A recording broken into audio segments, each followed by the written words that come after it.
আজ আমি আপনাদের সঙ্গে শেয়ার করব কড়াইশুঁটির কচুরি।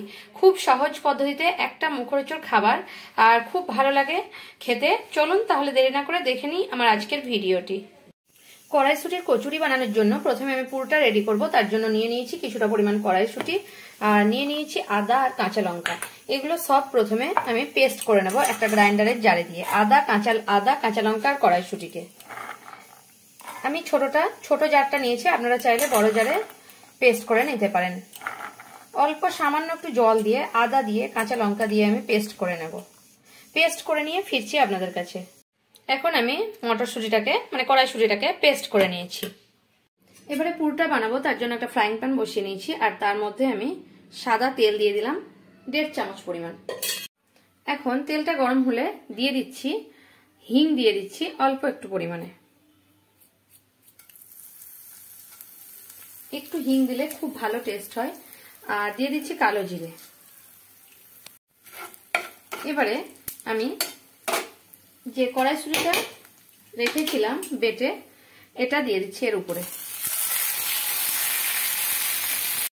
কড়াইশুঁটিটা দেওয়ার পরে এবারে আমি মিডিয়াম ফ্লেমে রেখে এটাকে এভাবে নাড়তে থাকবো। আর এর মধ্যে দিয়ে দেব আরো কিছু জিনিস অ্যাড করব আমি। প্রথমে দিয়ে দেবো পরিমাণ মতো লবণ, 1/2 চামচের মতো। আর দিয়ে দেব 1 চামচের মতো চিনি। আর দিয়ে দেব অল্প একটু গোলমরিচের গুঁড়ো।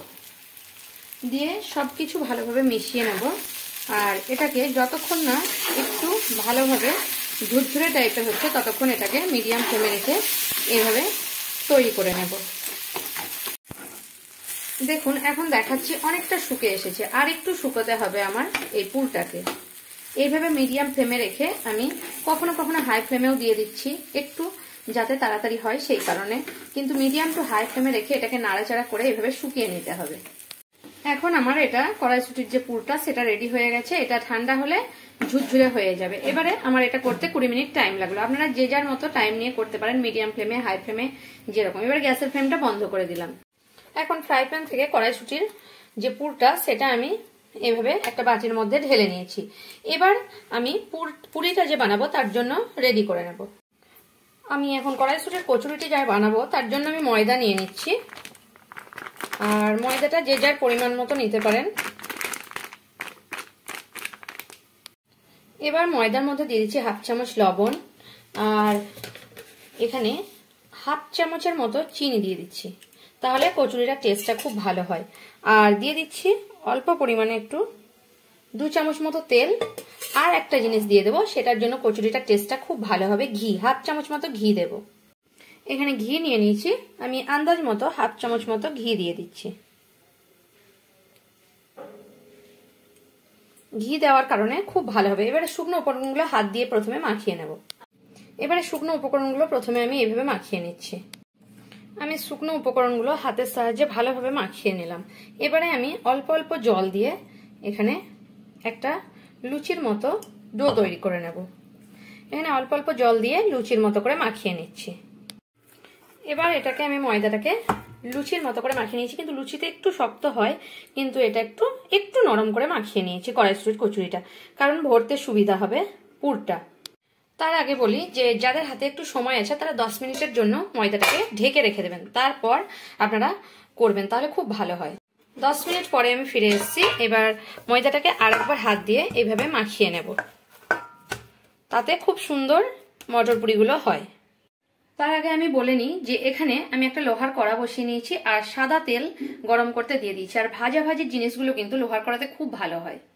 এখানে এইভাবে আমি লেচি করে নেব। তার আগে দুটো আমি বানিয়ে দেখাবো। এভাবে লেচিগুলো হাতের সাহায্যে গোল গোল করে নেব।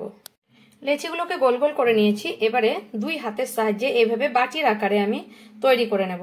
এক হাতেই আমি দেখাচ্ছি, কারণ মোবাইলটা আমি ধরে আছি, সেই কারণে 2 হাতে দেখাতে পারছি না। এভাবে বাটির মতো যেভাবে ভাপা পুলি পিঠে করা হয় হাতের সাহায্যে, সেইভাবে আমি করে নেব।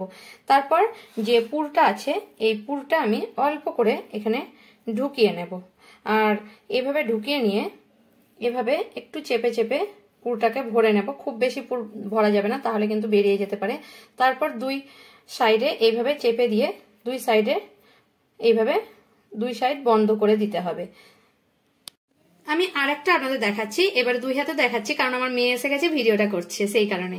আর এভাবে আমি এভাবে বাটির আকারে করে নিলাম, তারপর একটু পুর এভাবে ভরে নিচ্ছি, খুব বেশি ভরবো না তাহলে ফেটে যাবে। এইবারে দুই সাইডে এভাবে চেপে দিচ্ছি, বন্ধ করে দিচ্ছি দুই সাইডে এভাবে, আর দুটো সবগুলো একসঙ্গে কাছাকাছি নিয়ে আসছি, তারপর এভাবে গোল করে নিচ্ছি, মুখটাকে চেপে দিচ্ছি, আর তারপর হালকাভাবে হাতে গোল করে নেবো। এবারে আপনাদের বেলে দেখাবো।